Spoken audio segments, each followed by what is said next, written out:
Blog Talk Radio. Clap your hands for Angela. Clap your hands for Angela. All right, you're listening to Show Talk with Angela Butler. I am, of course, Angela Butler. Today's interview is with Mr. Ricky Jason. Mr. Ricky Jason has an award-winning documentary that has won 46 awards in different countries, including America. He has worked and been friends with and a mentor, and Mr. Dick Gregory has also been his mentor. He is a well-established filmmaker. He's worked with Mr. Martin Luther King III in a documentary, who appeared in his documentary, Miss Maxine Waters, Mr. Dick Gregory, and also Mr. Ricky Jason has saw something to the end. He made a film, award-winning documentary film, which is on YouTube, about Mr. James Byrd Jr., whose second murderer was executed last night, I believe, April 24, 2019. That was William King. He's William John King. I think I got his name wrong. Did I get it wrong, Mr. Jason? Mr. John William King. Yes, it was executed yesterday in Huntsville, Texas.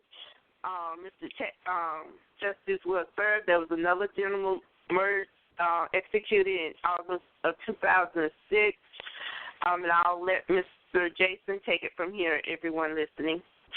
God bless the audience. First, I thank and I praise God that we all have made it here safe today. And I pray to God that your return and my return will be equally safe. First of all, Angela, I am so blessed to be on your award-winning radio station show.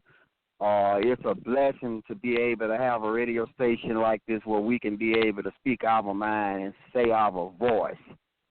And I like to say, rest in peace to my mentor, my friend I worked with for 30 years, the late Dick Gregory. God bless his soul. But first of all, I'd like to speak on June 7, 1998. A lot of you guys wasn't born. A lot of you young ladies wasn't born. A black man was chained to the back of a pickup truck and drugged 3 miles till his body parts came apart. And the most killing thing about it, last night, an execution was for John William King, the ringleader, the one that orchestrated, the one that put the blueprint behind dragging a black man the way he did with those big old giant chains you use to pull a house with or a trailer with. He was executed last night. He didn't crack a smile. He was happy. Matter of fact, when they put him on the bed, he told the guards to tighten up his arms tighter. They asked him if he had anything to tell to James Byrd Jr.'s family. His 2 sisters was there and his niece. John William King said no. Matter of fact, he didn't even look their way. He closed his eyes. He burst a couple of times, and he went to sleep, and he died. He died with remorse and hatred in his heart. And so let me take you way back, Miss Butler. When it happened, Mr. Byrd, I got a call early that morning. I went out to Jasper, under the supervising and instructions of Mr. Gregory to see what was going on, Mr. Dick Gregory. And when I went out there, they had the roads blocked off. I was with a photographer that was good friends with all the media. He took me down Hoof Creek Road where it happened at. I could smell his flesh. I also reached down and grabbed some of the grit in the road, and you could smell Mr. Byrd's flesh in the road. It was horrible. I went to the funeral of Mr. Byrd. I watched them put him under the ground in Jasper, Texas, in that graveyard where they were only burying whites, and it was very disturbing, that this happened. So I started documenting everything, and Dick Gregory said there was some films made on Mr. Byrd that he wasn't satisfied with, he wasn't comfortable with. They were sugar-coated. It was 2 towns of Jasper, and it was a Jasper, Texas, with John Boyd and Lou Gossip, and Dick Gregory said they sugar-coated them. And he said he would love to be in a documentary if I produce it and film it, him and Martin King III. And I started filming and putting it together. I got so many death threats to make the film. I mean, I got hundreds of calls, and I'm still getting death calls today, from racist groups saying they're going to kill me. But they've been saying that for over 21 years. They've been saying that before I even started working on the James Byrd, because I've worked on the Gary Graham Shaka Sankofa that was executed in Houston, Texas in 2000 for a crime he didn't admit. But I'm going to get back to it. I started living in Jasper. I stayed there for 3 months in a hotel. I started filming this film, and I found out a lot of things about Mr. Byrd. The man was a genius. He could play every instrument. He also, in his younger days, he did a tour with Ike and Tina Turner, and he graduated from high school. And he also went to the military. See, a lot of people don't know that. And he did a lot of drinking.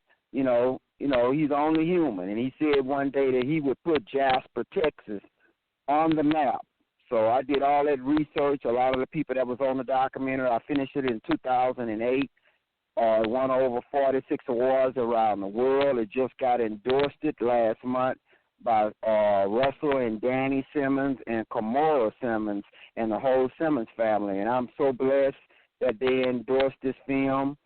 And just yesterday, the film had over 3,000 views.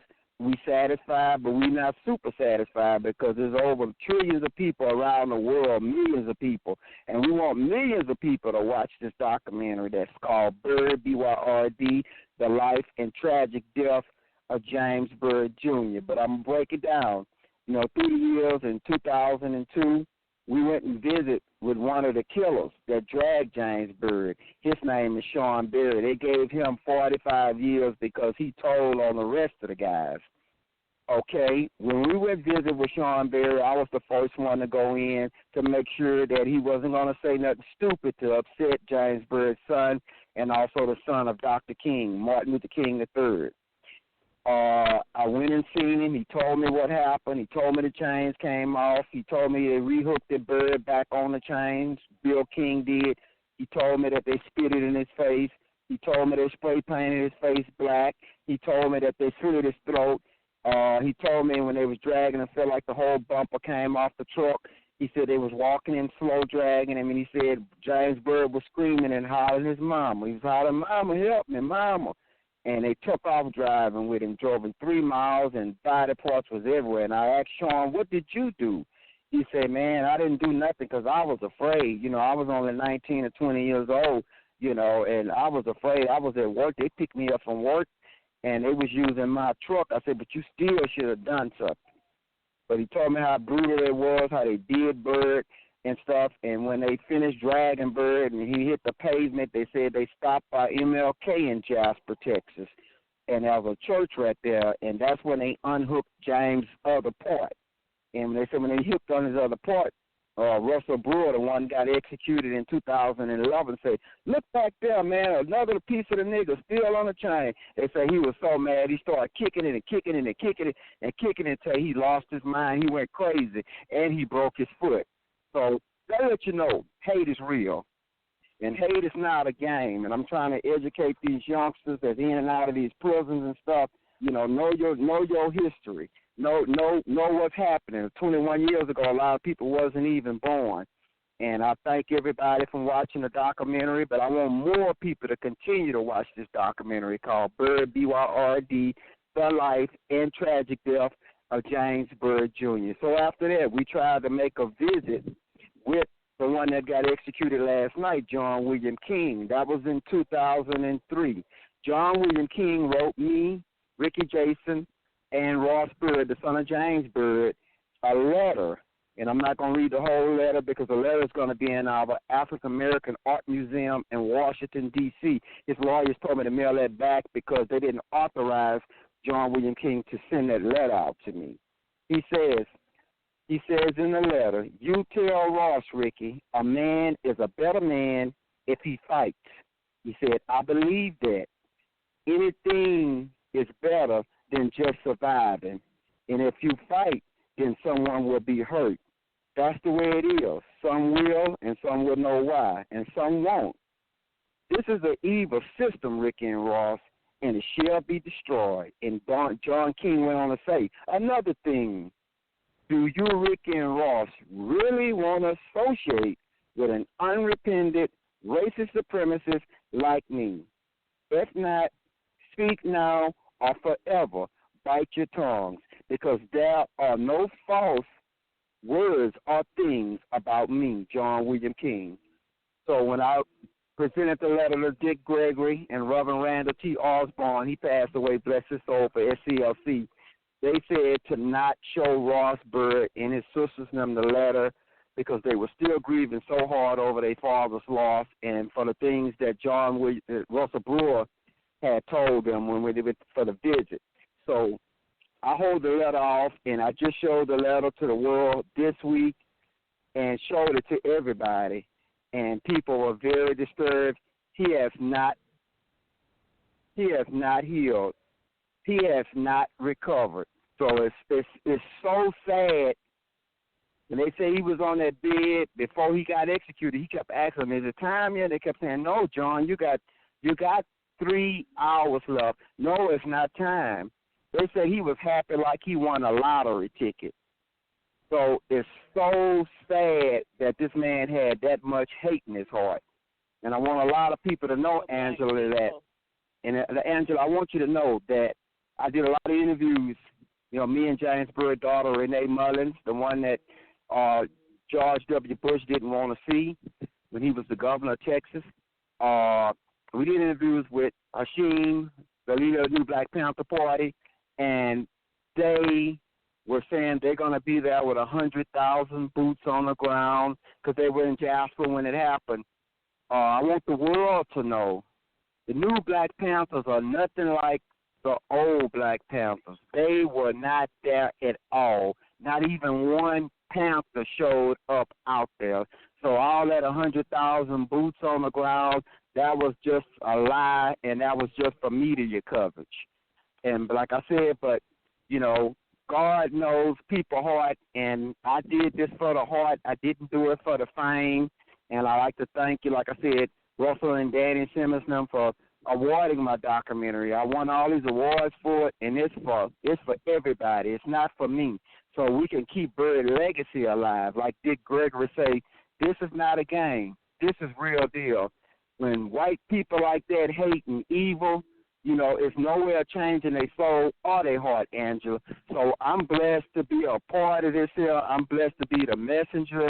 I'm sorry that the late Dick Gregory wasn't with me. He usually be with me all the time. I've been with him for 30 years, and he's missed so much, Angela. And I just didn't take being with him for just weakness. I'm humble, and I'm his student. And I want to keep Dick Gregory's life memory alive, as well as the late James Byrd Jr. And I'm also continuing to fight with Mumia Abu-Jamal. We need to keep our eyes on that. We don't just want Mumia to stay locked up. He was on death row. He's wrongly convicted for killing a cop. We want Mumia home with his family. He lost his mother. He just lost a daughter a couple of years ago, you know, Goldie.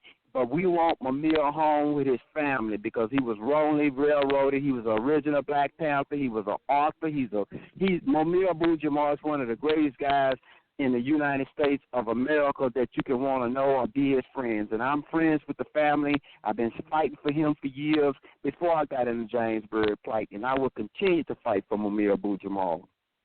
Yes, ma'am. Okay, yes, sir. Before you start fighting for Mr. James Byrd Jr., you were fighting for Mr. Lemire, understand it. So, but Mr. James Byrd Jr., and I hope Mr. Lemire gets a fair trial, was murdered. For those of you who don't know this, who are just tuning in, Mr. James Byrd Jr. was murdered by 3 white supremacists in Jasper, Texas. He was murdered for the color of his skin on June 7th, 1998. Yes. That's good. White supremacists, unrepentant white supremacists, unremorseful. I won't say unrepentant, but not remorseful at all.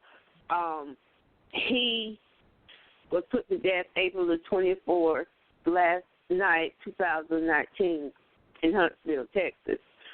I'm not I think it's horrible what Mr. James Byrd went through and his family is still going through. I hope they got a little bit of closure.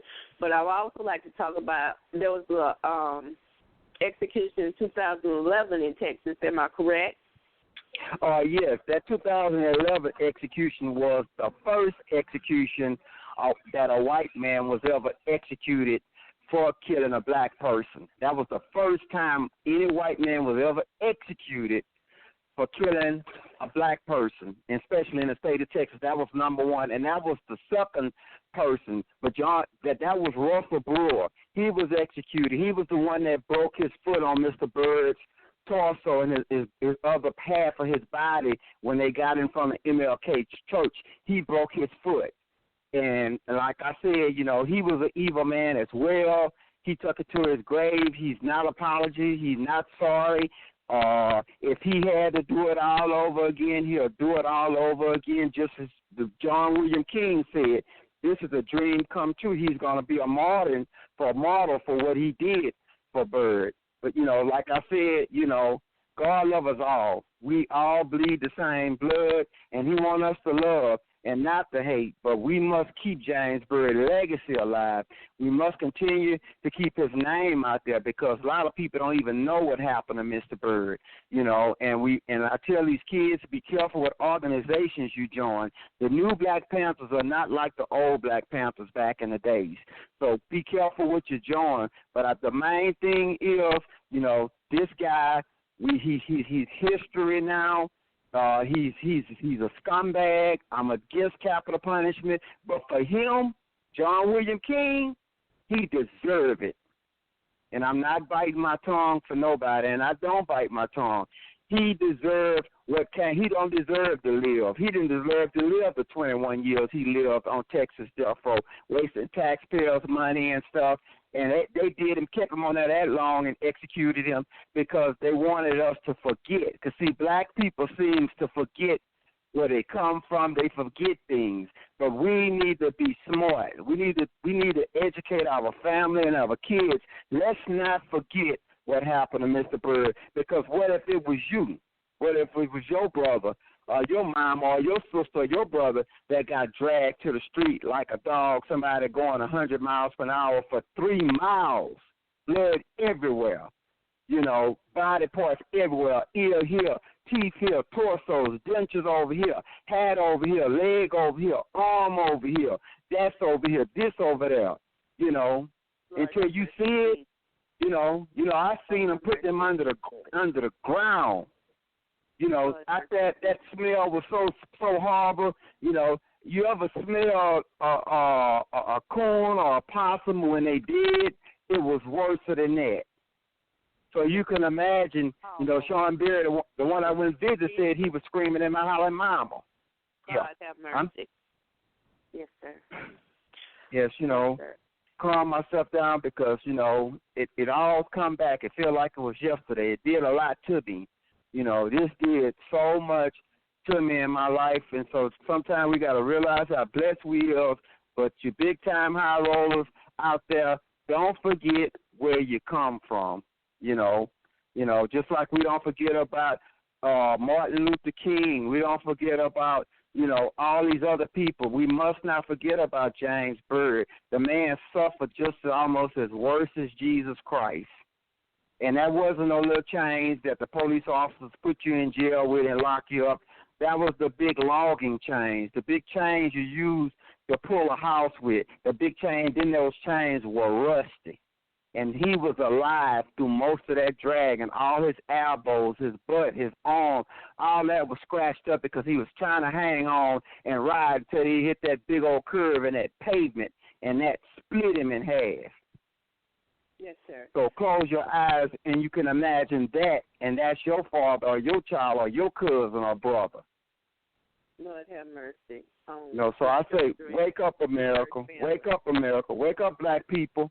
Wake up, black people. Open your eyes to this here, and all that. Let's forget about it. We cannot forget about this. This is a part of us. We all are James Byrds. We all are Dr. Kings. We all are Gary Grahams, Mamiya Abu-Jamal. That's all of us. So let's let's continue to stay. Women and men. That's right. That's right. And you so true, Miss Butler. And like I said, I want people to understand, watch his documentary. Watch Mr. Byrd documentary. Byrd, B-Y-R-D, The Tragic Death of James Byrd Jr., featuring Dick Gregory. It's free to watch on YouTube, and it's always going to be free, so you can't say, well, I couldn't buy it, I couldn't afford it. It's free to watch. You can sit and drink a six-pack. You can sit and do this and do that. You can go to dances and clubs. You can smoke weed and do this here. Know your history, young man. Know your history, older people and stuff. This represents all of us. Know your history, young black women. Know your history, because he was just executed last night on April 24, 2019. You, like Mr. Spike Lee said, wake up. This is not wake up.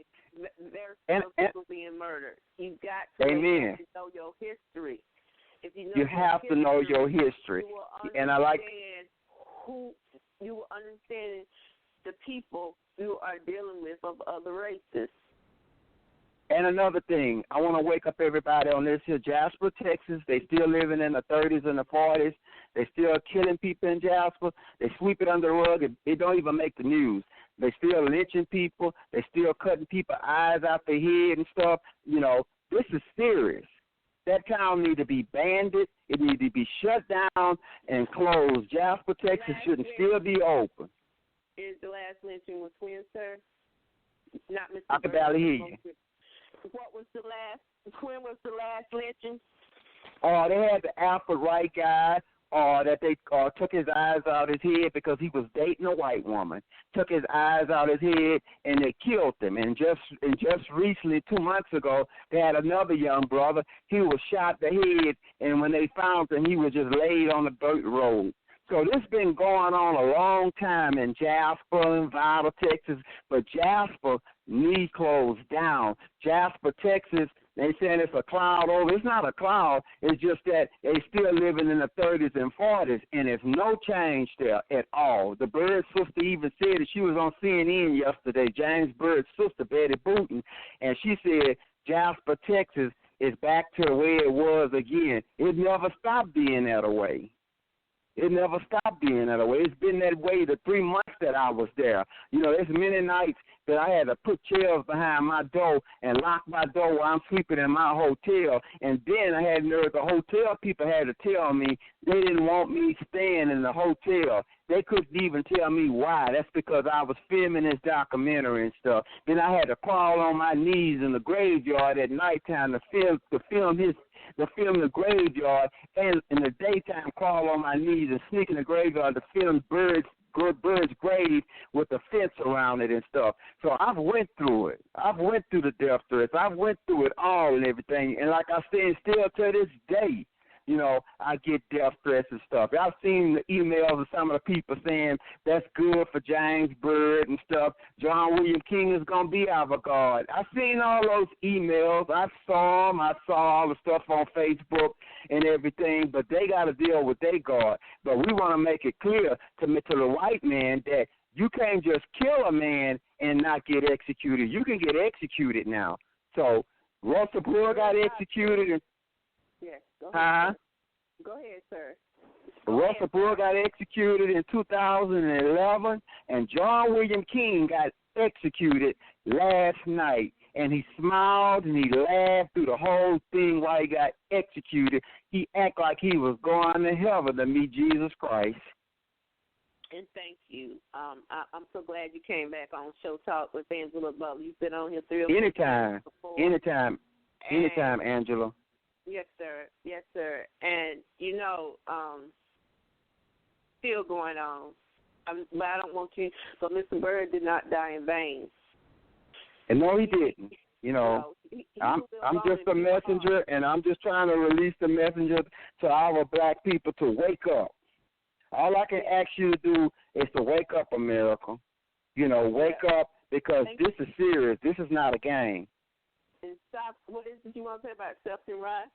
You said in the last interview, but I had to delete it because it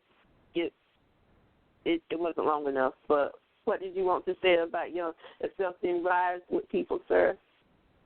what I said to the young people, what I want to say to them, about self-reliance.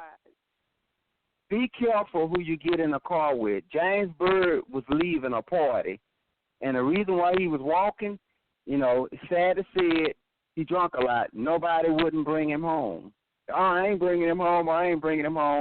And some family members, they lost their loved one by not bringing him home, and he happened to be walking, and the devils picked this man up. So don't get in a car with anybody, and be careful about any organization or groups, because they'll promise you this, they'll promise you that. They are not like they used to be back in the days. So time have changed. Know your history. If you don't never seen the documentary, tell your classmates, tell your teachers. It's free. We want to watch it and stuff, because you need to know to tell your kids, their kids, because they will sweep it under the rug. It's still a lot of white racist supremacists give a shit about our black people. So I say to everybody, thank you so much, Angela Butler, for putting me on this wonderful radio show. You have one of the best shows on the planet. Thank you. Thank you, Mr. Jason. Thank you for coming on Show Talk with Angela Butler. God bless you. God bless you, too. All right, everyone, you're listening to Mr. Ricky Jason. Mr. Ricky Jason is talking about the execution last night of John Williams on April 24, 2019. I just want to say we feel other human beings.